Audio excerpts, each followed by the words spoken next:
नमस्ते, वंदे मातरम। आज दिन है 8 जनवरी 2023 रविवार और व्याख्यान नंबर 151 चैनल का नाम है स्वस्थ समृद्ध परिवार। सब्सक्राइब करें, बेल आइकन प्रेस करें। और ये जो सत्र है इसका नाम है आयुर्वेद विषय पर आलोचना सत्र। इसी नाम से प्लेलिस्ट भी है चैनल पर। और कमेंट सेक्शन में जाए, यहाँ पे आपको एक व्हाट्सएप ग्रुप का लिंक मिलेगा, कम्युनिटी ग्रुप का। उसमें आप आए, उसमें सभी जरूरी मैसेज जो है वैद जी से जुड़े हुए जितने भी वीडियो जब भी अपलोड होंगे तो उसकी जानकारी उसी ग्रुप में आएगी। तो आप उसमें जुड़े और विषय के बारे में दीपक भाई बताएंगे। वंदे मातरम। जी नमस्ते, वंदे मातरम। आप सभी का स्वागत है स्वस्थ समृद्ध परिवार के वेद निर्माण क्रांति चिकित्सा क्रांति अभियान में, सभी कर्णधारों के अभियान में। आयुर्वेद विषय पर जो आलोचना सत्र है उसी श्रृंखला में आज अपान वायु का 7वां भाग होगा, जिसमें आज वैद्य जी अपान वायु की चिकित्सा बताएंगे संभवतः। तो आज हम सभी को इसकी चिकित्सा जानने को मिलेगा कि अपान वायु जब कुपित हो जाता है, विकृत हो जाता है, तो इसकी चिकित्सा कैसे करें, इसको ठीक कैसे करें, इसको फिर इससे हम आरोग्य कैसे पाए, अपान वायु की विकृति से मुक्ति कैसे पाए, ये हमें समझना है। इसके लिए परमात्मा ने इस सृष्टि में, इस प्रकृति में अनेकों अनन्य सैकड़ों अनगिनत असंख्य औषधियाँ दी है। उनके योग से एक वैद्य उचित औषध बना करके हम सभी को देते हैं, तो फिर वो अपान वायु अन्य समस्याएं ठीक हो जाती है। तो आज हमें अपान वायु की चिकित्सा जानने को मिलेगा, समझने को मिलेगा।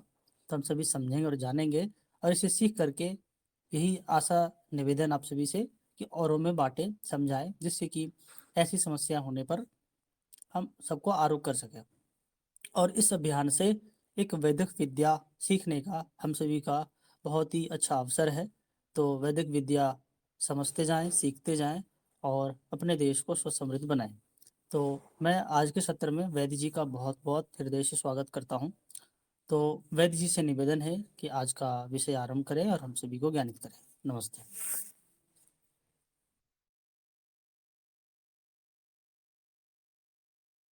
जी बहुत बहुत धन्यवाद आप सभी का। मैं वैद्य सत्यवान नायक, ब्रह्मपुर गंजाम उड़ीसा से आप सबका इस स्वस्थ समृद्ध परिवार, स्वस्थ समृद्ध भारत परिवार, स्वस्थ भारत समृद्ध भारत तथा वैद्य निर्माण क्रांति चिकित्सा क्रांति जो अभियान चल रहा है, इस अभियान में आपका सबका हृदय से स्वागत करता हूँ। भगवान धन्वंतरि जी को नमन करते हुए अपने श्री गुरु के चरणों में अपने मस्तक को नतमस्तक करते हुए, प्रणिपात करते हुए आज का सत्र को आगे बढ़ाते हैं। अभी आज ज़्यादा विलंब हो गया है, नेटवर्क के मतलब वजह से जुड़ने में थोड़ी कठिनाई हुई। जो भी हुआ कोई बात नहीं। अभी हम बिना विलंब के सत्र को आगे बढ़ाते हैं। सबसे पहले सूत्र लेते हैं। तो आज का जो सूत्र हमने लिया है वो बहुत ही सबके लिए प्रयोजनीय सूत्र है। और सूत्र जो है ऐसा है कि आज के जो समय में हर किसी को उन चारों की आवश्यकता है, इसलिए उसको सूत्र के रूप में लिया है। तो सूत्र यह है कि आरोग्यम भास्करात् इच्छेत्। यदि आपको आरोग्य की प्राप्ति चाहिए, रोगों से मुक्ति चाहिए, तो केवल आपको एक ही देवता है और वो है भगवान सूर्य भगवान। तो सूर्य भगवान से आपको यदि आराधना करेंगे, अर्चना करेंगे, साधना करेंगे, तो उनकी कृपा से आप आरोग्य की प्राप्ति कर सकते हैं। फिर आगे कहते हैं कि धनम इच्छेत् हुतासनात्। यदि आपको धन की कामना है तो आपको अग्निदेव ही आपको धन दे सकते हैं और कोई नहीं धन दे सकता। परंतु हम हमारे मतलब समाज में ऐसा कहावत है कि लक्ष्मी कुबेर जी ये सब धन देते हैं, परंतु वास्तविकता से वो अलग है। आप इसका रहस्य भी मैं आप लोगों को बताऊंगा। फिर आगे कहते हैं कि ज्ञानम महेश्वरात इच्छेत्। यदि आपको ज्ञान की प्राप्ति करनी है तो भगवान भोलेनाथ को प्रसन्न करना है। इसलिए तो तभी आयुर्वेद कहता है कि आपको प्रतिदिन, चरक संहिता में भी ये बात लिखी है कि आपको प्रतिदिन स्नान करने के पश्चात शिव जी के प्रतिदिन दर्शन करने जाना चाहिए। और शिव जी के मंदिर में वहां जो बेलपत्र है उसको प्रतिदिन जो है उसको ऐसा कहा जाता है कि शिव जी के वो चरणामृत है, ऐसा करके कह करके संकल्प मान करके बेल पत्र का सेवन करना चाहिए, त्रिशाखा बेल पत्र। फिर क्या कहते हैं कि मुक्ति मिच्छेद जनार्दनात्। यदि आपको इस संसार के बंधन से मुक्ति पाना हो तो आपको जनार्दन यानी कि भगवान श्री हरि विष्णु के शरण में जाना चाहिए। अभी इसको थोड़ा मतलब मैं विस्तार से बता सकता था, परंतु आज समय का अभाव है, इसलिए मैं केवल आज इसका अर्थ ही बता देता हूँ। मतलब इसका अर्थ ये है कि यदि आपको रोगों से मुक्ति पानी है, तो प्रतिदिन सूर्योदय के समय भगवान सूर्य भगवान को आपको अर्घ्य देना होता है, प्रतिदिन देना है। और एक काम करना है। हर कोई लोग बोलते हैं आजकल तो नेचुरोपैथी वाले बार-बार नेचुरोपैथी बोले बोल रहा हूँ, परंतु आप इसको दिल मतलब इतना हृदय में मत लीजिएगा, मतलब इसको दिल पे मत लीजिएगा। उसको मतलब क्या है उसको ले तो फिर बात गड़बड़ हो जाएगी। मतलब जो मैंने सुना है उसके आधार पर कहता हूँ। तो हर कोई बोलता है कि सूर्य उदय और सूर्य अस्त मतलब जब अस्त होते हैं, तो उस समय आपको त्याग करना चाहिए, इससे आपकी आँखों की रोशनी बढ़ेगी। ऐसा मैंने मतलब कई लोगों से सुना है और मैं आज नहीं सुन रहा हूँ, 10 साल से सुनता आ रहा हूँ, परंतु मैं किसी को कुछ नहीं बोलता हूँ। परंतु आज अवसर मिला है तो मैं बोल रहा हूँ। जो चाहते हैं कि मुझे आरोग्य की प्राप्ति हो, सूर्योदय के समय और सूर्यास्त के समय कभी भी भगवान सूर्य भगवान का दर्शन नहीं करना है। जो लाल-लाल रंग के दिखते हैं ना, कभी भी उनको दर्शन नहीं करना है। और उस समय आपको केवल अर्घ्य प्रदान करने हैं और कब प्रदान करने हैं? सूर्योदय के लगभग 10 मिनट के बाद में आपको अर्घ्य प्रदान करने हैं, या तो सूर्योदय से पहले आपको अर्घ्य प्रदान करने हैं, ये ध्यान में रखना है। और अस्त होते समय भी आपको दर्शन नहीं करने हैं। फिर आगे चलते हैं कि धनम इच्छेत हुतासनात्, यदि आपको धन की कामना करते हैं, तो आपको प्रतिदिन आपको अपने घर पे हवन करना होगा, अग्निहोत्र करना होगा और अग्निदेव को प्रतिदिन आपको घर में स्थापना करना होगा, तभी जाके आपको धन की प्राप्ति हो सकती है। ठीक उसी तरह ऐसा कहा जाता है कि ज्ञानम इच्छेत मतलब ज्ञानम महेश्वरात इच्छेत। यदि आपको मतलब ज्ञान की प्राप्ति करनी है किसी भी विषय में, तो भगवान भोलेनाथ ही आपको ज्ञान प्रदान कर सकते हैं। मुक्तिम इच्छेत जनार्दनम या जनार्दनाथ, ये ये एक भव संसार से या तो किसी भी बंधन में, यदि मतलब मान लीजिए आप जेल में पड़े बंधन में पड़ गए, किसी शत्रु में बंधन में पड़ गए, या तो किसी भी बंधन में पड़ गए, फँस गए हैं और आप निकल नहीं पा रहे, तो केवल आप भगवान श्री मधुसूदन का नाम का स्मरण करिए, जनार्दन भगवान श्री विष्णु के कोई भी नाम का स्मरण करिए, तो आप बंधन से मुक्ति हो सकते हैं। तो ये आज का हमारा सूत्र था और एक सिद्धियों के विषय में बात करते हैं। अभी देखेंगे चारों ओर है ना, इतना एलर्जी है, जहाँ भी जाओ मतलब धूल है, प्रदूषण है, मतलब चारों ओर केवल प्रदूषण, प्रदूषण, प्रदूषण और कुछ नहीं है। तो ये जो चारों ओर जो केवल प्रदूषण है और उससे जो बहुत सारा मतलब गाड़ी मोटर जो मतलब है उससे क्या होता है कि धूल बहुत ज्यादा मतलब फैलती है और एलर्जी भी हर किसी को होती है, दमे जैसा समस्या भी हो जाती है। तो दमे जैसा समस्या हो जाती है तो उसके लिए आपको चित्रकावलय है और इसमें अगस्त्य रसायन भी है, आप उसका मतलब सेवन कर सकते हैं, या तो वासावलय है, द्राक्षावलय है, वो सब आप सेवन करके उससे मुक्ति पा सकते हैं। इसमें कोई ऐसा नहीं है। श्वासकोठा रस है, चित्रकादि बटी है, आरोग्यवर्धिनी बटी है, सीतोपलादि चूर्ण है, तालिसादि चूर्ण है, ऐसे बहुत सारे मतलब है जो कि च्यवनप्राश भी आप सेवन करेंगे तो उससे मुक्ति पा सकते हैं। अणु तेल, षडबिंदु तेल भी आप नाक में डालते हैं तो भी उससे मुक्ति पा सकते हैं। परंतु जो दमा होता है, जो श्वास रोग होता है, श्वास रोग से कैसे छुटकारा पाया जाए, तो उसके लिए मैं कुछ आपको योग बता रहा हूँ। कहा जाता है जो ग्रामीण क्षेत्रों में मैंने देखा है कई बार, जिसका पहली बार कोई किसी की बच्चियां हो रही है, पहला मतलब बच्चा होना चाहिए किसी गाय का, और वो जो गाय है मतलब मान लीजिए कि आपके पास घर में गाय है और आपको एक गाय को पाल रखा है और उसने एक बच्चिया को जन्म दिया। जो बच्चिया जन्म देगा वो आपके घर पे वो बच्चिया होना चाहिए, जन्म मतलब होना चाहिए, और उसी बच्चिया को आपको बेचना नहीं है, पालना है। और वही बच्चिया जब बड़ी हो जाएगी तो उसका जो पहला बच्चा होगा, वो पहला बच्चा जब मतलब वो जन्म देगा, तब उसको लोग क्या करना चाहिए कि उसका जो दूध है, उसका पहला जो बच्चे का मतलब बच्चे को जन्म देने के बाद में जो उसका दूध है, वो दूध को नहीं पिया जाता है। वो भगवान शंकर भगवान को चढ़ा दिया जाता है। 3 दिन लगभग 21 दिन तक वो दूध नहीं पिया जाता है और ऐसा माना जाता है कि वो विष के समान है। परंतु जिनको श्वास रोग है, दमा रोग है, उनके लिए वो अमृत के समान है। तो उसका दूध निकालो और उसको पका करके, उबाल करके उसको पीने के लिए दे दो, और कम से कम कितना ना जितना वो पी सके, जितना वो पचा सके, और कम से कम 7 दिन तक उसको दूसरा कुछ नहीं देना है, केवल घी और दूध में उसको रखना है और कुछ नहीं करना है। मतलब पहली बार ही जैसे ही बच्चा जन्म दिया तो उसका दूध मतलब दोहन करके उसको पिला दीजिए, 1 गिलास 2 गिलास जितना वो पी सके, हजम कर सके, और उसके बाद में उसको केवल दूध और घी मतलब घी के ऊपर, दूध भात के ऊपर उसको 7 दिन तक रखना है। यदि आपने ये मतलब प्रयोग करा लिया तो उसका जो दमा है वो सदा के लिए ठीक हो जाता है, सही हो जाता है। ठीक उसी तरह और एक मैं प्रयोग बताता हूँ, जो आप लोगों को मालूम होगा कि इंद्र वारुणी नाम से एक प्रसिद्ध मतलब एक लता है। मतलब वो अभी ये समय में आपको मिलेगा, कहीं-कहीं पे मिलेगा। बाहर से देखेंगे तो एकदम लाल-लाल रंग का दिखता है, अंदर से जब तोड़ोगे तो उसका काला काला रंग का निकलता है, और हमारे भाषा में उसको महाकाल फल कहा जाता है। और ऐसा मतलब कहावत है कि महाकाल का जो फल है वो बाहर से देखने में बड़ा सुंदर दिखता है, परंतु उसका जो जब से जैसे ही अंदर से देखेंगे तो अंगार जैसा काला काला निकलता है। तो ये जो कहावत है, ये उन लोगों के लिए कहावत है जो कि कुटिल प्रकृति के होते हैं, जिनके मन में छल, कपट ये सब मतलब होता है, तो उनके लिए ये कहावत जो है लागू होती है। मतलब कहा जाता है ऐसा। तो ये जो महाकाल फल है, या तो इंद्रायण, इंद्र वारुणी जो उसके नाम है, इंद्रायण के नाम से भी उसको मतलब पता चल जाता है। गूगल में आपको अनुसंधान करेंगे तो वो दिखा देगा आपको इमेज में, चित्र में।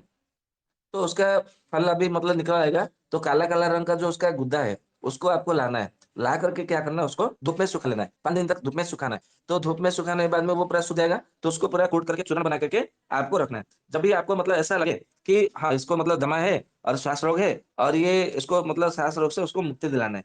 तो इसको क्या करना है, सबसे पहले आपको कम से कम 5 दिन या तो 7 दिन तक उसको गेहूँ का दलिया केवल खिला करके रखना है। उसको दूसरा कुछ खाने को नहीं देना है, केवल गेहूँ का दलिया वो खा करके 5 दिन या तो 7 दिन रखेगा, मतलब रखना है। उसके बाद में ये जो आपने जो इंद्रायण का जो अंदर का जो गुद्दे का जो चूर्ण है, सुखा करके जो रखा है आपने, छाया में ये धूप में या तो छाया में जैसे भी रख सकते हैं, ऐसा कुछ नहीं है। छाया में सुखा के रखेंगे तो वो बहुत अच्छा काम करता है, धूप में थोड़ा काम कम काम करता है। आप जैसे भी उसको मतलब बना के रखिए, और उसका 1 तोले की मात्रा में, 1 तोला यानी कि 10 ग्राम, 12 ग्राम ऐसा ले सकते हैं, या तो 15 ग्राम भी ले सकते हैं, ऐसा कुछ नहीं है।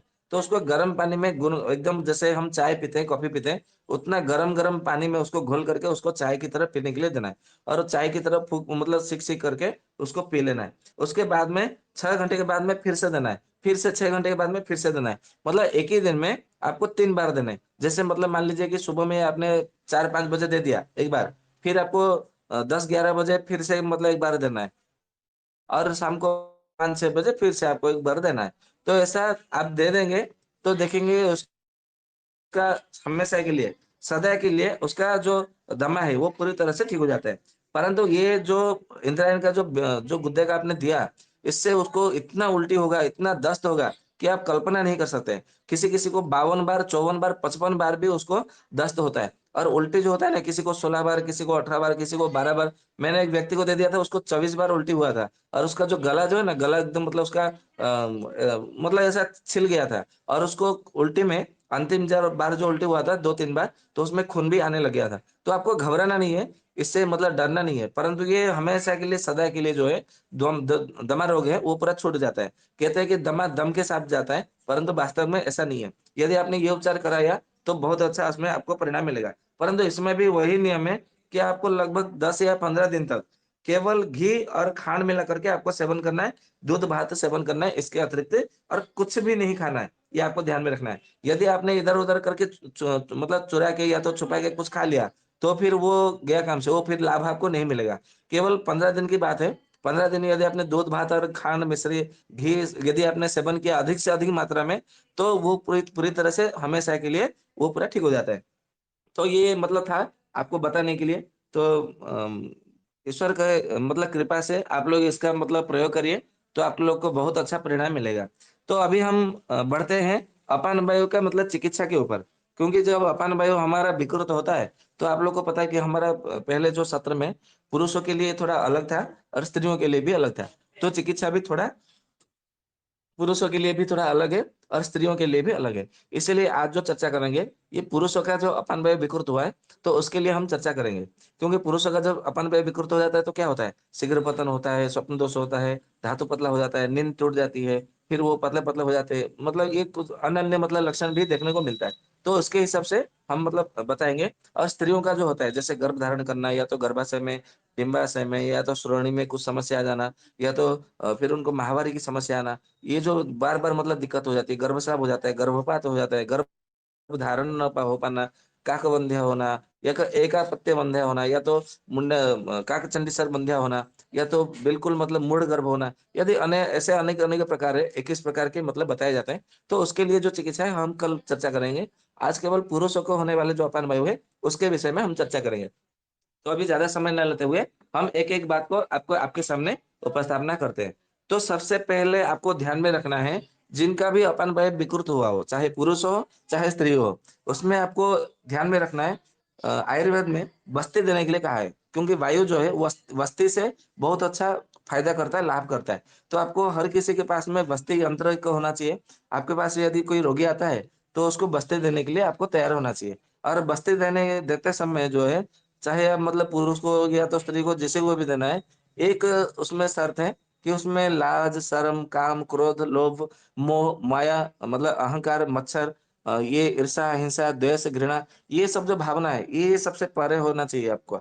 मतलब जो मन है, मन में सत्व गुण का सत्व बजाय ये भाव होना चाहिए। नहीं तो फिर बस्ती का कोई मतलब नहीं होता, कोई लाभ नहीं मिलता है। मतलब लाभ तो मिलेगा, ऑयल जाता है मतलब तेल, औषधीय तेल यदि शरीर में जाता है तो उसका लाभ मिलेगा, परंतु पूर्ण रूप से 100% लाभ नहीं मिलेगा। इसलिए आपके मन के जो भाव है, मन के भाव को आपको मतलब सुधारना है मतलब उसको थोड़ा मजबूती देनी है। उसमें आपको बहुत अच्छा परिणाम आता है। तो कौन से तेल की बस्ती देनी है? तो कहा जाता है कि बृहत अश्वगंधादि तेल की बस्ती देनी है। हर किसी को, चाहे पुरुष हो, चाहे स्त्री हो। तो बृहत अश्वगंधादि तेल की जो बस्ती देनी है, उसका मैं योग आपको कल बताऊँगा। परंतु मैं कुछ पहले औषधि बता देता हूँ। यदि कल समय होगा तो कल बताऊँगा, नहीं तो परसों बृहत अश्वगंधा तेल का क्या-क्या मात्रा है, क्या-क्या लेनी है, कितनी-कितनी मात्रा में लेना है, कैसा बनाना है और उस क्या-क्या फ़ायदा करता है। केवल वो अपान वायु को ठीक करता है नहीं है, और भी अन्य-अन्य रोगों को भी ठीक करता है। तो उसके विषय में यदि कल होगा तो कल चर्चा करेंगे, नहीं तो उसका अलग से सत्र कर लेंगे। तो हमको मतलब अभी चर्चा करेंगे, इसको क्या करना चाहिए।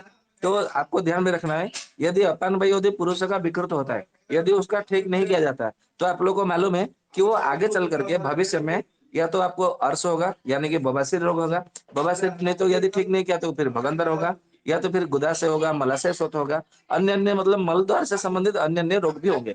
या तो ऐसा भी हो सकता है, संभवतः है कि आगे चल करके कर्क रोग भी मतलब हो सकता है। कर्क यानी कि जो कैंसर है, वो कैंसर भी मतलब हो सकता है, ट्यूमर भी हो सकता है। तो और भी मतलब ऐसा हो सकता है कि उसको अतिसार हो सकता है, आमातिसार हो सकता है, ज्वरातिसार हो सकता है, अन्य-अन्य भी मतलब हो सकता है। और भी ऐसा हो सकता है कि उसका ग्रहणी दर कड़ा भी विकृत हो करके 13 प्रकार की ग्रहणी में से कोई भी एक ग्रहणी रोग आपको मतलब हो सकता है। ये आगे की बात है, मतलब भविष्य की मैं बात कर रहा हूँ। परंतु यदि हमने अपन वायु को ठीक कर लिया, तो वो सारा का सारा रोग हमें होगा ही नहीं। तो क्या-क्या मतलब औषधियाँ हैं, उसके विषय में चर्चा करते हैं।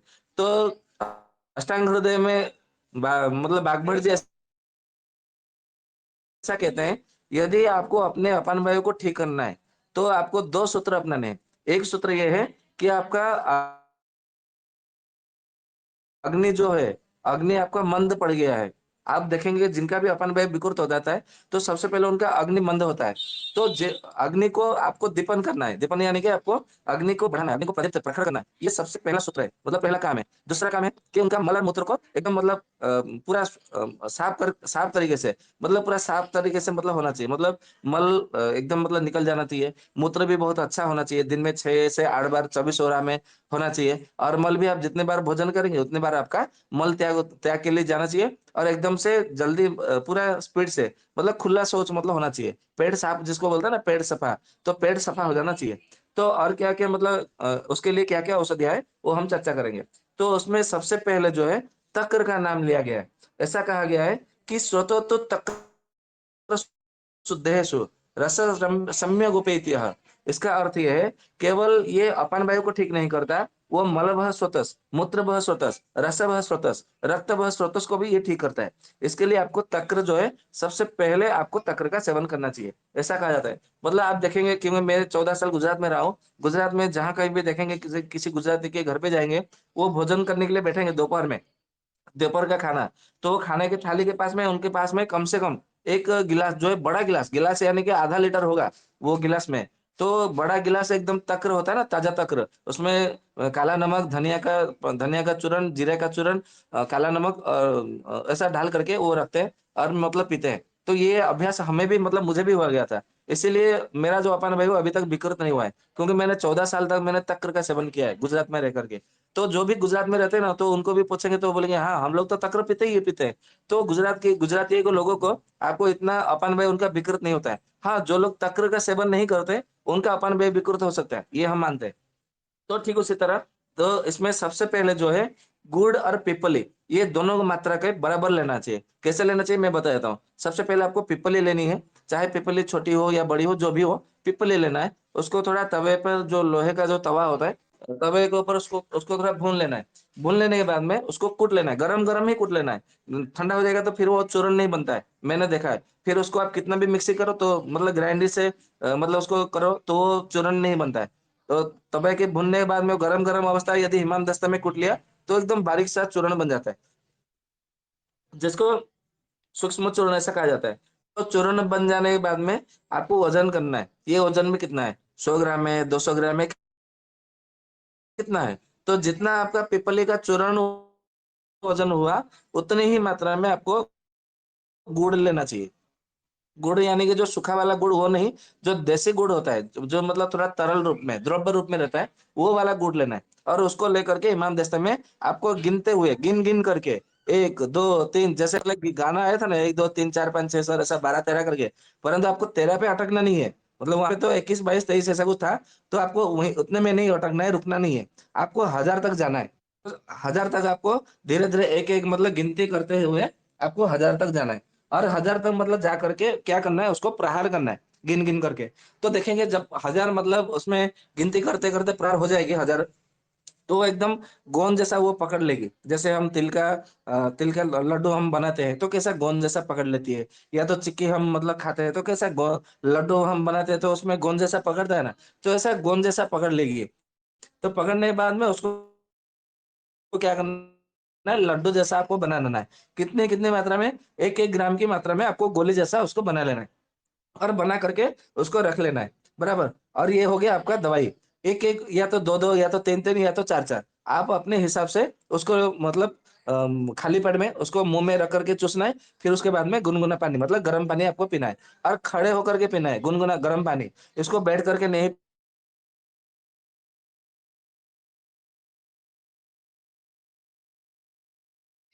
वैजी आवाज नहीं आ रही है।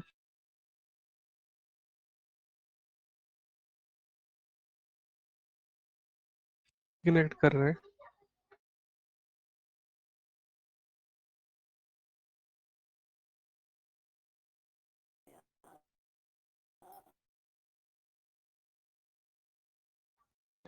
वैजी नहीं जुड़ पा रहे हैं कोई। एक बार वैजी को दीपक गया भाई फोन करके नेटवर्क देखें। आगे आगे आगे। आगे। हेलो, क्षमा चाहता हूँ, सुन पा रहे हैं मुझे? जी जी सुन पा रहे हैं। हाँ, वो एक फोन आ गया था तो उसको फोन के काटा, लेकिन फिर भी मेरा नेटवर्क नहीं आ रहा था। ये नेटवर्क का थोड़ा गड़बड़ है। तो मैं कहाँ तक बोल रहा था, ये गुड़ और पिपली का मैंने बताया था, वो पूरा कंप्लीट मतलब आप लोगों ने सुन लिया था ना? नहीं हेलो। नहीं। जी जी, वो हेलो। खड़े होकर पानी चाहिए। हाँ हाँ हाँ, बराबर। हाँ, तो खड़े होकर के जो मतलब पानी पीने का जो मतलब है, उसका रहस्य ये है कि आप लोग मतलब फिर आप लोग के मन में ये प्रश्न उठता होगा, शंका होता होगा कि राजीव भाई ने हमको बैठ करके पानी पीने के लिए कहा है, ये खड़े होकर के पीने के लिए बोलते हैं, ये उल्टा क्यों बोलते हैं? तो इसका यदि हम बारीकी से समझना चाहेंगे तो आयुर्वेद में साफ साफ लिखा है कि हमारे शरीर में 5 प्रकार के वायु है। यदि आपको प्राण वायु और समान वायु ये दोनों को ठीक करना है तो आपको पालथी लगा करके नीचे बैठ कर के आपको पानी पीना चाहिए। यदि आपको ज्ञान वायु और उदान वायु ये दोनों को ठीक करना है तो उकड़ू में बैठ करके आपको पानी पीना चाहिए। और यदि अपान वायु के ऊपर अपान वायु के लिए आपको काम करना है तो आप चाहे पानी हो, दूध हो, छाछ हो, लस्सी हो, कुछ भी हो, चाहे वो कोई भी चीज हो, यदि अपान वायु के लिए वो आपको मतलब वो काम कर रहा है तो आपको खड़े होकर के उसको मतलब पीना चाहिए, चाहे कोई भी पेय द्रव्य हो। ऐसा आयुर्वेद का कथन है। और ये हम यहाँ पे क्या करना है, अपान वायु को ठीक करना है। तो गुड़ पिपली को जो बना हुआ जो गोली है, चाहे 1 2 3 4 जैसा भी मतलब जितना भी लेना हो, तो उसको सेवन करने के बाद में आपको गरम गरम पानी जो है चाय की तरह सिक सिक पकड़ के आपको मतलब पीना है।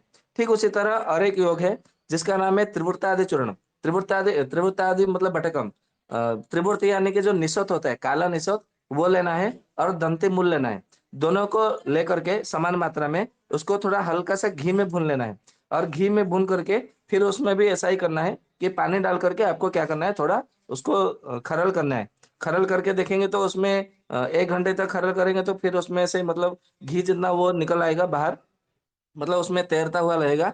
फिर जब उसमें थोड़ा गोंद जैसा आपको लगे, चटप चटप चटप चटप ऐसा मतलब लगे कि हाँ ये पकड़ रहा है गोंद जैसा, तो फिर उसको फिर आपको अपने हाथों से मतलब गोली जैसा बना करके रख लेना है। जंगली बेर के जैसा आपको मतलब जैसे 2-2 ग्राम 3-3 ग्राम का हो, वैसा आपको गोली जैसा बना के रख लेना है। और इसी को भी ठीक है सही एक गोली लेकर के मुंह में रख करके चबा चबा के खाना है, और उसके बाद में गर्म पानी आपको 1 गिलास पी लेना है। ठीक उसी तरह जो हरी तकी है, हरी तकी को भी आपको क्या करना चाहिए कि घी में भून लीजिए, और घी में भून करके उसको पाउडर ही बना के रखिए, चूर्ण के रूप में रखिए। और 1 चम्मच की मात्रा में खाना खाने के लगभग आधा घंटे के बाद में उसको गरम-गरम पानी में घोल करके आपको पी लेना है। तो इससे भी जो है आपका जो अपानवायु है वो ठीक हो जाता है। ठीक उसी तरह यदि अपानवायु और आपका मतलब बिगड़ा हुआ है, तो जो तिल होता है ना, तिल लीजिए, 1 चम्मच तिल लीजिए और 1 चम्मच गुड़ लीजिए। उसको 1 गिलास पानी में उबालिए, आधा गिलास जब बचे तो उसको छान करके उसको पीने के लिए दीजिए। तो ये बहुत अच्छा काम करता है। ठीक उसी तरह और एक बता दूँ आपका जो घर में जो भोजन करते हैं, जो सूरणकंद होता है ना सूरणकंद, उसको मतलब आप लोग सब मतलब जानते भी होंगे। तो सूरणकंद का यदि हर महीने में या तो 15 दिन में 1 बार यदि उसका सब्जी के रूप में यदि प्रयोग किया जाए, तो आपका अपान वायु यदि विकृत हुआ भी होगा, तो वो ठीक हो जाएगा। ये कितना बहुत अच्छी बात है। आपको मतलब अपान वायु के लिए आपको पैसा खर्च करने की आवश्यकता नहीं है। केवल बीच-बीच में 15 दिन में, 10 दिन में या तो सप्ताह में 1 बार या तो महीने में 1 बार सूरणकंद मतलब लेके आइए बाज़ार से, साग-भाजी के वहाँ मतलब मिलता है किसान भाइयों के वहाँ, और ये हमारा देश का स्वदेशी है, और उसको लेके आइए, सब्जी बनाइए, खाइए। तो ये बहुत अच्छा मतलब बहुत अच्छा मतलब ये देता है। ठीक उसी तरह और क्या करना है ना, सूरणकंद यदि सब्जी बना करके नहीं खा सकते हैं, तो उसको क्या करना है उसके ऊपर मतलब मिट्टी से लेप दे दीजिए। मतलब सूरणकंद लेके आइए और उसको पूरा चारों ओर से मिट्टी पूरा मतलब लेप दीजिए। मतलब क्या बोलते हैं लेपन ही बोलते हैं ना, हाँ। मिट्टी लेप कर दीजिए, लेप करके उसको फिर क्या करिए चूल्हे की अग्नि में आग में रख करके उसको पकाइए, और पकाते-पकाते जब उसका पूरा मिट्टी जो है, पूरा मिट्टी जल जाए, तो फिर आपको चूल्हे की अग्नि से उसको बाहर निकाल देना है और ठंडा होने देना है। जब वो पूरा ठंडा हो जाए, फिर उसको क्या करना है, पूरा एकदम अंदर से पक गया होगा, तो उसके टुकड़े-टुकड़े करके उसको तेल और लवण के साथ में उसको खाना है। कैसे मतलब खाना है? ना उसका तेल लीजिए लगभग 1 चम्मच लीजिए, और उसमें सेंधा नमक 1 ग्राम मिला करके तिल का तेल को पूरा घोल लीजिए, और इसका एक-एक टुकड़ा जैसे हम मतलब बाहर जब हम जाते हैं, समोसा या तो वड़ा या तो फिर मतलब ये चॉप खाते हैं या तो समोसा खाते हैं, खमन खाते हैं। तो आजकल क्या होता है कि चिली सॉस और टमाटर जो सॉस होता है, उसमें थोड़ा मतलब लगा करके चिली सॉस, टमाटर सॉस लगा करके धीरे-धीरे हम खाते हैं। तो उसको ऐसे ही खाना है, तेल और लवण के साथ में सेंधा नमक जो मिला हुआ जो तेल है, उसको थोड़ा मतलब डुबो करके, लगा करके उसको चबा-चबा के खाना है। यदि आपने ऐसा भी कर लिया प्रयोग, तो भी आपका अपान है, वो पूरी तरह से ठीक हो जाएगा। ठीक उसी तरह ये जो सफ़ेद जो तिल होता है ना, सफ़ेद तिल का तो एक-एक मात्रा में मतलब 108 ऐसा गिनते हुए आपको मतलब निकालना है। 108 तिल, उसको निकाल करके पहले मुँह में रखिए और उसको चबाइए। चबाते-चबाते मतलब आपको दूध जैसा अनुभव होगा। जैसे मतलब हम दूध पी रहे हैं ना, तो ऐसा आपको अनुभव होगा, परंतु थोड़ा मतलब बकबका सा लगेगा थोड़ा, परंतु उसको चबा-चबा के बाद में एक मतलब जो है मतलब ठंडा पानी उसको मतलब पीना है। गर्म पानी नहीं पीना है। यदि सफ़ेद तिल का यदि चबा-चबा के खाए, तो आपको ठंडा पानी मतलब पी लेना है। तो इससे भी बहुत अच्छा फ़ायदा करेगा। तो ठीक उसी तरह हमारा जो हम बैंगन का सब्ज़ी मतलब खाते हैं करके, तो बैंगन का लेके आइए और उसको घी में भून लेना है, बैंगन को। और घी में भूनने के बाद में उसको मतलब कैसे भूनना है, उसका ऊपर का मुंडी निकाल दीजिए और उसको मतलब काट दीजिए, थोड़े-थोड़े मतलब टुकड़े-टुकड़े में काट दीजिए और उसको घी में भून लीजिए। जैसे हम तेल में भूनते हैं, उसको घी में भूनना है। भूनने के बाद में फिर उसको निकाल दीजिए, ठंडा होने के बाद में उसको गुड़ के साथ में खाना है, और ऐसा मतलब पेट भर खाना है। और पेट भर खाने के बाद में उसका 1 गिलास तक्र पी लेना है। तो ये भी प्रयोग करते हैं, तो भी जो है आपका अपान वायु वो पूरी तरह से ठीक हो जाता है। ठीक उसी तरह हरी तकी का मतलब लेके आना है चूरन, और हरी तकी का चूरन मतलब 100 ग्राम लाना है और उसमें 100 ग्राम गुड़ मिला करके डालना है। डाल करके उसको क्या करना है आपको इमाम दस्ते में कूटना है। कूट कर इतना कूटना है कि कूटते-कूटते वो गोंद जैसा पकड़ ले। फिर उसमें से 1-1 चम्मच की मात्रा में आपको चबा-चबा के खाना है, फिर ऊपर से गुनगुना पानी पी लेना है। तो इससे भी जो है अपान वायु विकृत जो है वो ठीक हो जाता है। आपको मालूम है कि पंचकोल मतलब मिलता है, पतंजलि रामदेव बाबा ने भी मतलब निकाला है पंचकोल चूर्ण, अन्य-अन्य कंपनियाँ भी बनाती हैं। तो पंचकल चूर्ण मतलब लेके आना है। पंचकल चूर्ण यानी कि क्या है, 5 चीजें होती है उसमें। तो ऐसा कहा जाता है कि चव्य चित्र, 1 मिनट में भूल गया हूँ। मतलब उसमें 3 चीज होती है, 5 चीजें होती है। पिप्पली पिप्पलामूलम चव्य चित्र के नागरे पंचेतानि च समानि पंचकोण इति स्मृता। इसका अर्थ है कि पिप्पली लेना है, पिप्पला मूल लेना है, चव्य नाम की वनस्पति लेना है, चित्र का मूल लेना है, और चव्य चित्र का नागर, नागर यानी कि सोंठ लेना है, और पांचों को बराबर बराबर मात्रा में लेकर के उसका चूर्ण को मिला करके रखना है। इसी को पंचकोल के नाम से जाना जाता है। और ये पंचकोल चूर्ण 1-1 चम्मच की मात्रा में यदि गुनगुना पानी से यदि सेवन किया और उसमें हिंगू थोड़ा डाल करके, तो उसमें बहुत अच्छा फायदा मिलता है। ठीक उसी तरह चित्र का जो मूल है, केवल चित्र का मूल का उसका मूल मतलब पूरा जड़ नहीं लेना है, उसका छिलका मतलब लेना है। और छिलका लेकर के आपको क्या करना है, जो घड़े जो होता है ना, घड़ा मतलब जो घड़ा यानी कि जो क्या बोलते हैं, मिट्टी का घड़ा, उसको कलश नहीं, वो जो बड़ा बड़ा जो होता है हांडी जैसा, उसको घड़ा ही बोलते हैं। हमारे यहाँ तो घड़ा घट ऐसा बोलते हैं। तो जो मिट्टी का जो घड़ा होता है, उसमें अंदर जो है ना उसको मतलब लेपन करना है। और लेपन करना है ना, उसको मतलब लगा देना है, लेप लगा देना है। और उसमें क्या करना चाहिए कि उसमें तक्र जो है ना उसको पूरा भर देना है। तक्र भर करके उसको रख लेना है, कम से कम कितना ना, उसके 3 घंटा 4 घंटा ऐसा लगा करके भर करके छोड़ देना है। 3 घंटे बाद में उसमें से पूरा निकालना है, और वही तक्र आपको पीना है। यदि आप बोलेंगे कि तक्र खट्टा हो जाएगा तो फिर वो दिक्कत होगी। तो उसको यदि तक्र यदि खराब हो जाएगा तो आपको दिक्कत लगेगी। तो उसमें दही भर दीजिए, ताजा दही भर दीजिए। ताजा वही दही भर करके उसमें से दही निकालते रहिए और लस्सी जैसा शरबत जैसा बनाते रहिए। क्योंकि दही है ना, 3 दिन तक वो खराब नहीं होता है। 3 दिन के बाद में वो बासी हो जाता है तो खट्टा हो जाता है, जिससे कि वो फिर कफ पित्त दोनों बढ़ाता है और वात को भी बढ़ाता है। परंतु ताजा दही होता है ना, 3 दिन तक वो खराब नहीं होता है। तो आप ताजा दही का उसमें प्रयोग कर सकते हैं। ठीक उसी तरह त्रिफला का चूर्ण और दशमूल का चूर्ण बराबर मात्रा में लीजिए। तो इसका यदि मतलब सेवन कर लिया, नहीं तो फिर ऐसा करिए कि जो दशमूल का काढ़ा है, दशमूल का काढ़ा बना करके फिर उसमें त्रिफला भिगो दीजिए। भिगो करके रात भर रहने दीजिए, सुबह में आपको सेवन कर लीजिए। तो ये भी आपका अपान वायु को बहुत अच्छे से ठीक करेगा। ठीक उसी तरह सुबह में दशमूल का काढ़ा बनाइए, फिर उसमें त्रिफला छोड़ करके भिगो कर छोड़ दीजिए। तो दिन भर भिगोया रहेगा मिट्टी के वो घड़े में। फिर आपको सुबह शाम को आपको मतलब निकाल लेना है, छान लेना है और उसको पी लेना है। तो इससे भी जो है आपका मतलब जो अपान वायु वो पूरी तरह से ठीक हो जाता है। ठीक उसी तरह आप देखेंगे दुरालभा नाम का एक वनस्पति है। दुरालभा का नाम का जो वनस्पति है, उसका छाल लेके आइए, और छाल लेकर ला करके उसको यदि आपने सेवन किया, तो भी उसमें बहुत अच्छा आपको मतलब फायदा करती है। ठीक उसी तरह जितने सारे जो हमारा पेशाब लाने वाला जो औषधि है, पेशाब लाने वाला औषधि जैसे मतलब गोमूत्र है, सज्जी खार है, या तो फिर दंते मूल है, या तो चंद्रपोहा बटी है, कपूर है, या तो फिर नाग केसर है, तेज पत्ता है, दालचीनी है, छोटी इलायची है, बड़ी इलायची है, करंज का बीज है, फिर देवदारू है, फिर संधा नमक भी है, हरी तकी है, कुड़ है, जटामांसी है। तो ये सब भी आप मतलब एक एक करके भी यदि उसका मतलब सेवन किए, मतलब उसका प्रयोग किए, तो भी आपको मतलब उसमें फायदा मिलेगा ही मिलेगा। ठीक उसी तरह और एक मैं बता दूं कि जो हमारा जो मतलब क्या बोलते हैं उसको, सुरण सुरण जो होता है, सुरण लेना है। और उस सुरण का आधा मात्रा में है ना, उसको पूरा धूप में सुखा करके चूर्ण बना लीजिए, और उसका आधा उसमें चित्रक मिला लीजिए। और चित्रक का आधा जो है उसमें काला मिर्च मिला दीजिए, काली मिर्च। ये तीनों को मिला करके रखिए, और जितना वजन होगा उतना ही वजन में उसका गुड़ डालिए। गुड़ डाल करके फिर उसको इमाम दस्ते में उसको मतलब कूटिए उसको इमाम दस्ते में।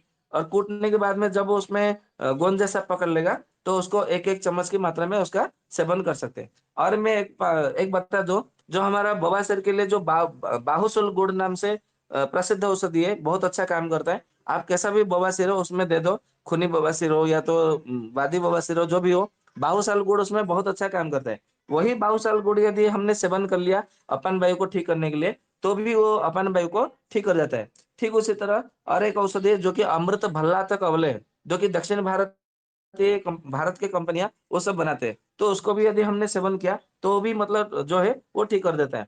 कुटज नाम से जो वनस्पति है, कुटज जिसको मतलब इंद्रजव नाम से उसका जो बीज निकलता है ना, उसको इंद्रजव कहा जाता है।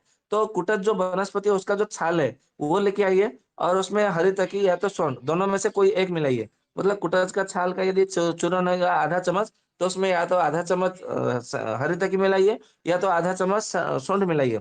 और दोनों को मिला करके 1 चम्मच मिश्री मिला करके गुनगुना पानी में घोल करके आपको सेवन करना है। तो इससे भी देखेंगे तो बहुत अच्छा उसमें फायदा करता है।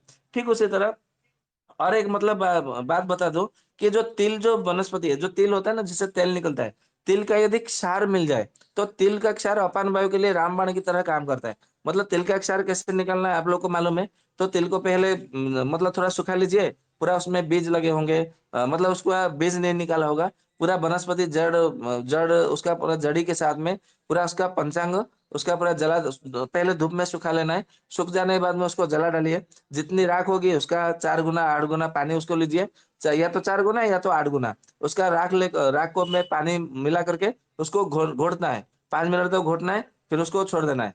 आधा घंटे के बाद में वो बैठ जाएगा, फिर 5 मिनट उसको घोटना है, 5 मिनट आधा घंटा फिर उसको छोड़ देना है। ऐसे आपको हर आधे घंटे में हर आधा होरा में इसको मतलब आपको मतलब घोटते रहना है।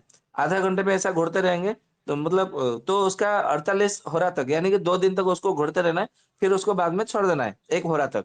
1 होरा के पश्चात उसको धीरे-धीरे वो जो राख है वो नीचे बैठ जाएगा और धीरे-धीरे ऊपर का पानी जो है आपको निकाल लेना है। और यही पानी को आपको क्या करना है, उसको फिर मिट्टी के घड़े में एक बड़ा-सा हांडी लेकर के उसको बिठाना है। मतलब चूल्हे की आग पर बिठाना है। धीरे-धीरे सारा पानी जल जाएगा। केवल अंदर नीचे जो है ना थोड़ा मटमैला कलर का थोड़ा आपको मतलब मिलेगा। थोड़ा मटमैला कलर का, थोड़ा सफेद जैसा, क्रीम कलर जैसा आपको रंग का जैसा आपको मिलेगा। इसी को तिल क्षार कहा जाता है। और ये तिल क्षार यदि आपने 1-1 ग्राम की मात्रा में यदि सुबह-शाम उसको पीने के लिए दे दिया, तो ये बहुत अच्छा काम करता है। आप इसको दही की लस्सी के साथ में प्रयोग कर सकते हैं, सादा पानी से प्रयोग कर सकते हैं, नींबू पानी के साथ में प्रयोग कर सकते हैं, गुड़ के साथ में प्रयोग कर सकते हैं, तक्र के साथ में प्रयोग कर सकते हैं, घी के साथ में भी आप इसका प्रयोग कर सकते हैं। आप इसका कैसा भी प्रयोग करिए आप, परंतु हाँ, दूध के साथ में आपको इसको प्रयोग नहीं करना है। ये ध्यान में रखना है। दूध के साथ में प्रयोग किया तो फिर आपका ग्रहणी रोग मतलब बढ़ जाएगा, संग्रहणी हो जाएगा, ये ध्यान में रखना है। तो दूध के अतिरिक्त दूध को छोड़ करके जैसे मतलब जितने सारे हैं जैसे पानी है, दही है, छाछ है, तक्र तक्र घी है, माखन के साथ में भी प्रयोग नहीं करना है। माखन के साथ में प्रयोग किया ना तो फिर आपका जो अपेंडिसाइटिस है वो अपेंडिक्स मतलब रोग हो जाएगा। ये आपको ध्यान में रखना है, या तो फिर हर्निया हो जाएगा। फिर बोलेंगे कि मतलब ये हो गया, तो ये आपको ध्यान में रखना है। तो ऐसा करेंगे तो जो आपका जो अपान वायु यानी कि पुरुषों का जो अपान वायु है, वो पूरी तरह से ठीक हो जाएगा। तो ये था आपको अपान वायु को ऊपर जो भी मतलब कुछ औषधियाँ आपको बताने के लिए। मैंने केवल आपको घरेलू नुस्खे या तो आपके अपने हिसाब से जो बना सकते हैं वो मैंने बताए हैं। यदि औषधियाँ बताऊँ तो औषधियाँ तो बहुत सारे हैं, परंतु मैंने औषधियाँ नहीं बताई।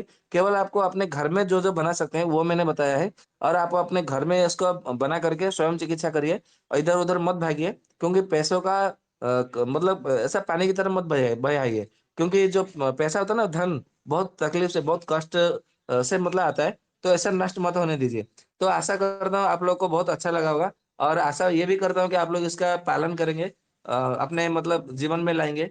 और ये ज्ञान जो है आपको अपने तक सीमित नहीं रखना है, सबको बताना है कि आयुर्वेद में देखो ऐसा-ऐसा ज्ञान है, इतना सारा मतलब है औषधियाँ और यदि हमने ये कर लिया तो फिर आगे हमारा ये रोग नहीं होगा। ये सब मतलब हमारे ऋषियों ने बताया है, इतने कष्ट सहन करके, कितना ज्ञान अनुसंधान किया होगा। आप यहीं से मतलब कल्पना करिए, तो आप इसका प्रयोग में लाइए और दूसरों को बताइए, आयुर्वेद का चारों ओर प्रचार-प्रसार करिए। इसी के साथ में मैं अपनी व्याख्यान को विराम देता हूँ। अभी समय तो हो चुका है, फिर भी किसी 1-2 भाई-बहन का या तो किसी बंधु का है, तो प्रश्न ले लेते हैं। जय जगन्नाथ, वंदे मातरम।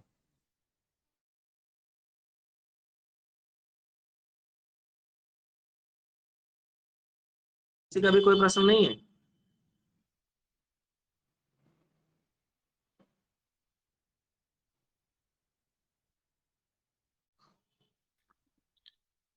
वंदे मणिकुमार मातरम। जी पूछ लीजिए। वंदे मातरम वैद्य जी। हाँ जी, वंदे मातरम। वैद्य जी, अगर किसी का पांचों वायु बिगड़ा हो तो उसको कैसे पानी पीना चाहिए? होता है। पाँचों वायु यदि किसी को बिगड़ा हो, तो फिर वो पानी जी, पिएगा तो भी वो कुछ काम का नहीं है। जैसे कि अभी आपने बताया कि अगर प्राण वायु, व्यान वायु ऐसे बिगड़ा हो तो उकड़ू बैठ के पीना चाहिए, खड़ा होकर पीना चाहिए। लेकिन किसी का अगर जी। पांचों बिगड़ा हो तो उसको वो फिर पानी पीने के लायक नहीं होता भैया। ठीक है वैद्य जी, तो मोटा-मोटा बता दीजिए कि पानी को अगर या दूध को कैसे पीना चाहिए किसी भी व्यक्ति को? वो फिर वो नहीं पी सकेगा, उसको कोई गोद में लेकर के उसको थोड़ा-थोड़ा 1 चम्मच 2 चम्मच बाबू पी ले, मेरा बेटा पी ले, मेरी बेटी पी ले, मेरा सोना पी ले, उसको पिलाना पड़ेगा। वो फिर नहीं पीने के लायक नहीं रहता है वो। जी वैद्य जी, ठीक है जी। धन्यवाद। हाँ जी। जी। और मुझे एक बात बताइए, जब उसका 500 बाई विकृत होने का मतलब लगेगा, मतलब हो रहा होगा, तो वो क्या प्रतीक्षा करेगा? हाँ, मेरा पहले 500 बाई विकृत हो जाने दीजिए, उसके बाद में मैं चिकित्सा करूंगा। वो थोड़ी मतलब राह देखेगा। आजकल किसी को थोड़ा सा सर्दी भी हो जाती है, नाक से थोड़ा नाक बंद हो जाता है, तो हॉस्पिटल भागने लगते हैं। तो 500 बाई विकृत हो जाता है, वो इतना वो थोड़ी प्रतीक्षा करता है कोई। इतना कोई प्रतीक्षा नहीं करता है। यदि उसने प्रतीक्षा कर भी लिया अपने हठ धर्म से, या तो धीरज की मतलब पराकाष्ठा मतलब वो दिखाना दिखाना चाहता हो, या तो प्रदर्शन करना चाहता हो, तो फिर वो पीने योग्य नहीं होता। उसको कोई अपने गोद में लेकर के वो बिस्तर पे लेटाओ, उसको गोद में लेना है और 1 चम्मच, "बाबू मुँह खोलो, ये पानी है, मुँह खोलो।" ऐसा करते हुए उसको फिर पिलाना होता है। वो स्वयं नहीं पी सकता फिर। ठीक है भैया? जी वैद्य जी, धन्यवाद। वैद्य जी, मेरा एक क्वेश्चन था, जब बस्ती कर्म किया जाता है तो दूध वगैरह लेना क्या सही है, और भी क्या क्या अन्न ले सकते हैं? दूध लेना मतलब आप दूध पीने के विषय में पूछ रहे हैं या दूध की बस्ती के विषय में पूछ रहे हैं? नहीं नहीं, दूध पीने के लिए। हाँ, दूध पी सकते हैं। वो तो बहुत सोने पे सुहागा जैसा काम करेगा। और अपान वायु को ठीक करने के लिए बस्ती है ना, 50% बस्ती काम करता है। आप केवल औषधि के पीछे भागेंगे तो नहीं होगा। क्योंकि यदि मान लीजिए आपको औषधि सेवन कर लिया, कुछ दिनों बाद में फिर से आपका अपान वायु बिगड़ा, फिर से आपने सेवन किया, फिर से आपका अपान वायु बिगड़ा, तो आगे चल कर है ना, ये नपुंसकता को ग्रसित हो जाता है और स्त्रियों को वो बंध्या बना सकता है। ऐसा मैं नहीं कह रहा हूँ, ये आयुर्वेद में उल्लेख है। तो इसके लिए जिसका भी अपान वायु विकृत हुआ है, तो वो बिना देरी किए किसी अपने नज़दीकी पंचकर्म सेंटर में, चिकित्सा केंद्र में जाइए। केवल औषधियों के हिसाब से मतलब मत पड़िए कि मुझे कोई औषधि बता दो, मैं सेवन कर लूँगा। मुझे गोविंद भैया मुझे कोई ये उपचार बता दो, मुझे अरुण भैया कोई उपचार बता दो। ये उपचार जो है ना वो सही है, मैं ना नहीं बोलता हूँ। क्योंकि देश को जो लूट रहे हैं डॉक्टर लोग, और आयुर्वेद के वैद्य भी बहुत सारे लूट रहे हैं। मैं ऐसा नहीं बोल रहा हूँ कि केवल एलोपैथी के डॉक्टर लूट रहे हैं। आयुर्वेद के कुछ वैद्य भी है जो कि देशद्रोही है। मैं ये भी बोलता हूँ। तो इसीलिए मैंने आज का एक पोस्ट भी बताया, मतलब उसमें लिखा है कि कुछ लोगों को हम मतलब जिनको गलत लोगों को विश्वास करके हमारा आधा मतलब दुःख हमें प्राप्त होता है, और आधा दुःख जो है ना मतलब सच्चे लोगों के ऊपर मतलब शंका करते हुए। क्योंकि आप चारों ओर मतलब नकली वैद्यों के पास में जाते हैं, जब अंतिम बारी जब असली वैद्य के पास पहुँचते हैं, तो वो वहाँ पे प्रश्न करते हैं, "अच्छा मैं ठीक तो हो जाऊँगा ना? अच्छा ये काम करता है ना? अच्छा ये कितने दिन में काम करेगा?" ये सब मतलब माथा-पटी वाला ये काम होता है। आपको जहाँ प्रश्न पूछना चाहिए वहाँ पे प्रश्न नहीं पूछा। जहाँ पे एकदम मतलब सरल भावना से विश्वास के साथ में मतलब ग्रहण करना चाहिए, आप वहाँ पे प्रश्न कर रहे हैं। ये मुझे कभी-कभी दुःख भी लगता है कि पहले मतलब प्रयोग तो कर लिए, ठीक है? और हाँ, मैं ये बात मतलब मैं बताना भूल गया था। चलो मुझे अभी याद आया तो मैं बता दूँ, क्योंकि अभी फिर दोबारा भूल जाऊँ तो फिर याद आए ना आए।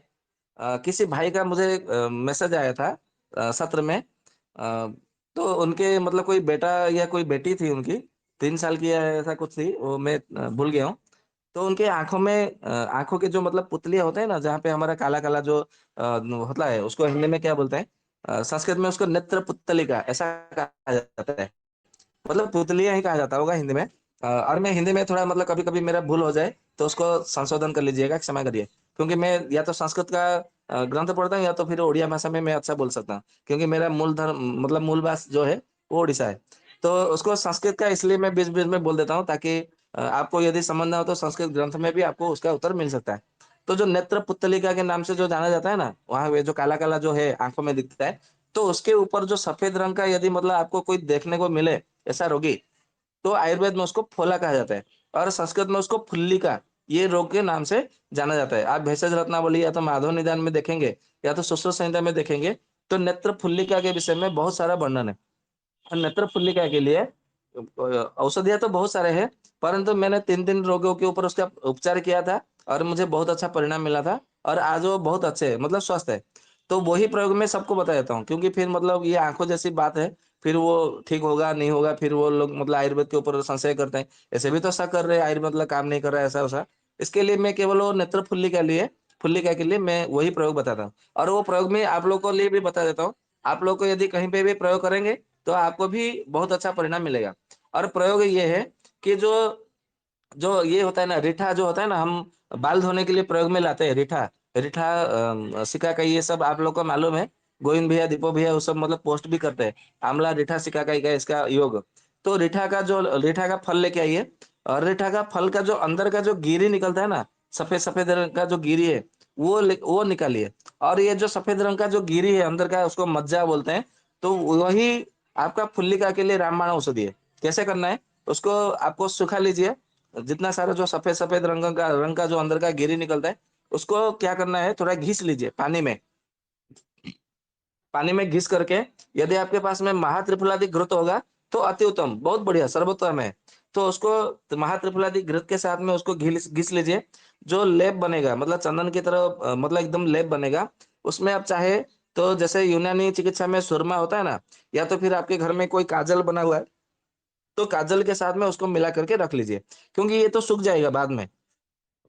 ये जो रीठा का गिरी को आपने जो मतलब चंदन की तरह घिसा है, ये बाद में थोड़ी देर में सूख जाता है। इसके लिए या तो आप यूनानी को यदि चिकित्सा करते हैं, या तो यूनानी औषधि है आपके पास में, तो आप सुरमा के साथ में मिलाइए। यदि आप मतलब कोई भी घर में काजल लगाते हैं, आपको अपने आंखों में, या तो आपके घर में काजल है, तो काजल के साथ में इसको मिला करके रख लीजिए। और यही काजल को, ये जो रीठा के गिरी वाला जो मिला हुआ है, इसको रात को सोने से पहले उसको आंखों में लगाइए, जिस आंखों में उसका फुल्ली का पड़ा है, मतलब फुला है। और नेत्र रसायन करके एक औषधि है, उसको 1-1 ग्राम की मात्रा में सुबह शाम, या तो चाहे उसको दिन में 2 बार 3 बार भी दे सकते हैं। और उसको घी के साथ में, या तो उसको दूध के साथ में, या तो फिर उसको चबा चबा के खाइए, ऊपर से दूध पीने के लिए बोलिए। और ये प्रयोग जो है, आपको लगभग 3 महीना 4 महीना, किसी किसी को 6 महीना लगता है, परंतु पूरी तरह से ठीक हो जाता है। और ये जो नेत्र फुल्ली का है, ये आज तक एलोपैथी में कोई उपचार नहीं है, कोई ट्रीटमेंट नहीं है। आप धीरे धीरे धीरे ना देखने की शक्ति पूरा लुप्त हो जाती है। परंतु जब मैंने वो भाई को मैंने जब बताया कि आप ये करिए, 100% ये परिणाम है, और मेरा ये परीक्षित योग है, मैंने 3 लोगों को मतलब ये ठीक हुए हैं। तो वो भाई बोलते हैं, ये कितने दिनों में ठीक होगा, आपने कितने लोगों को ठीक किया है, और वो कितना मतलब प्रतिशत आराम मिलता है। मैं फिर उसका उत्तर देना ही मतलब मैंने बंद कर दिया। मैंने उनको केवल इतना बोला, आपका विश्वास है तो विश्वास से ये करिए, वो आपके विश्वास के ऊपर वो काम करेगा। मेरा कितने दिन के ऊपर किसी का काम करता है वो देखिए मत देखिए, क्योंकि वही औषधि वही रोग, यदि मतलब अवस्था प्रकृति यदि अग्नि बदल जाती है, तो किसी को 15 दिन में काम करती है, तो किसी को 15 महीने में काम करती है। क्योंकि वो आपके शरीर का अग्नि, प्रकृति, स्वभाव और आपके मतलब कर्म के ऊपर वो निर्भर करता है। आपका पूर्व जन्म के कर्म के ऊपर भी वो निर्भर करता है। इसलिए ये मत सोचिए कि इसमें लिख दिया है कि आयुर्वेद के, आप मुझे कोई एक औषधि मुझे दिखाइए, चाहे चरक संहिता हो, सुश्रुत संहिता हो, अष्टांग संग्रह, अष्टांग हृदय हो, वो उसमें ऐसा लिखा होगा कि ये औषधि है, आपको इतनी मात्रा में लेना है, ये अनुपान है, और ये दिन में इतने बार आपको प्रयोग करना है। दिन में भी इतने बार प्रयोग करना है, ये भी नहीं लिखा होता है, क्योंकि उसको वैद्य को अपने बुद्धिमत्ता से उसको दिन में चाहे तो 4 बार 5 बार, कभी-कभी मैं तो 10 बार भी कभी-कभी प्रयोग में लाता हूँ, रोगी के मतलब अनुसार। क्योंकि ये इसको कितने बार प्रयोग में करना है, ये नहीं लिखा है, और इसको कितने दिन तक सेवन करना है, वो किसी भी ग्रंथ में, किसी भी आयुर्वेदाचार्य ने नहीं लिखा है। तो वो हमारी बुद्धिमत्ता से उसको प्रयोग करना आता है। तो इसके लिए आपको जो है ना, आपको अपने विश्वास के साथ में इसको प्रयोग करिए, कोई भी प्रयोग, तो आपको बहुत अच्छा परिणाम मिलेगा। तो ये अपान वायु के ऊपर भी मतलब मैंने जो-जो आपको प्रयोग बताए हैं, तो ये सारे के सारे प्रयोग मतलब काम करता है। और मैं सच बताऊँ तो मैंने जितने सारे अभी आपको बताए हैं, ये लगभग उसमें से 5-6 प्रयोग तो मैं हर किसी को देता हूँ। जैसे पिपली गुड़ मतलब प्रयोग हो गया, और हरितकी और गुड़ वाला प्रयोग हो गया, निशोथ और दंती मूल वाला प्रयोग हो गया। और सूरन का तेल लवण वाला ये प्रयोग मतलब मैं बहुत से लोगों को ऐसा बताता हूँ, तो ये बहुत अच्छा इसमें मतलब काम करता है। तो इसका आप मतलब प्रयोग करिए। तिल का क्षार का मतलब मैंने बहुत ज़्यादा प्रयोग नहीं किया, लगभग 2-3 मतलब अभी तक मैंने प्रयोग किए होंगे। परंतु और बाकी जितने मतलब वो मत बताए हैं, वो सारे के सारे मैंने बहुत ज़्यादा मतलब मात्रा में प्रयोग किए हैं। इसलिए आप लोग भी इसका प्रयोग करेंगे, तो आपको लाभ ही लाभ मिलेगा। और किसी का कोई शंका हो तो आखिरी में एक प्रश्न ले लेते हैं, क्योंकि 9:15 बज गया है। नहीं तो फिर शांति पाठ करके मुझे विदा कर दीजिए। वैदिक जी, वंदे हमको एक मातरम शंका भाई है जी। जो आपने नेत्र फुल्लिका के लिए बताया है, तो इसमें जो उसमें घिसना है तो काजल के बराबर जो तैयार होगा वो तो वो बराबर लेना या अलग क्या मात्रा रहेगी मिलाने नहीं, में? नहीं, बराबर मात्रा में लेना है। अच्छा, जी। ठीक है ठीक है। और ये बहुत अच्छा काम करता है। वैदिक आप कोई मंत्र भी का काजल उसमें मिला दीजिए, 100% हम्म, ये काम करता है। और ये परीक्षित योग है। अच्छा, रीठा का जो बीज जो अंदर का गिरी है वो बराबर मात्रा में घिस हाँ, के और काजल के साथ मिला लेना है। जी जी जी, सफेद रंग का उसमें गिरी निकलता है ना, वो वाला काम करता है। ठीक है, धन्यवाद। जी जी। और कल का जो हमारा सत्र रहेगा, वो महिलाओं के लिए अपान वायु विकृत हो जाता है, तो उसमें क्या-क्या औषधियाँ है, उसके ऊपर हमारा सत्र रहेगा।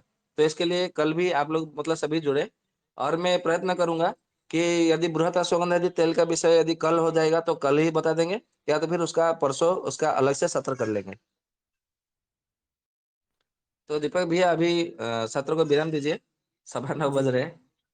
जी, बहुत-बहुत धन्यवाद वैद्य जी का, क्योंकि समय बहुत ही निकल जा रहा है, तो आगे भी और भी भाई-बहन हैं जो प्रतीक्षा करते हैं।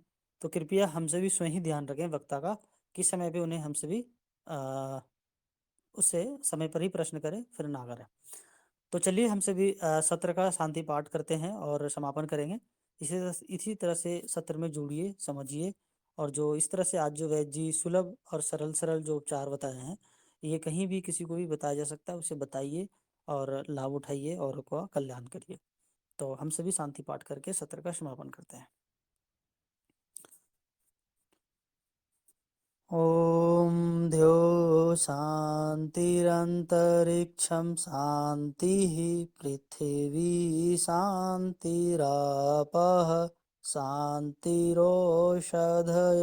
शान्तिः वनस्पतयः शान्तिर्विश्वे देवाः शान्तिर्ब्रह्म शान्तिः सर्वं शान्तिः शान्तिरेव शान्तिः मा शान्तिरेधि ओम शांति शांति शांति। आप सभी को नमस्ते, वंदे मातरम। वैद्य जी का बहुत बहुत धन्यवाद। राजीव भाई अमर रहे। का बहुत-बहुत हृदय से अभिनंदन, धन्यवाद। भगवान धन्वंतरि आप सबको सही ज्ञान दे, विचार दे और आरोग्यता प्रदान करे। ये विचार करके अपने को विदा करता हूँ, व्याख्यान को विराम देता हूँ। वंदे मातरम, शुभ रात्रि।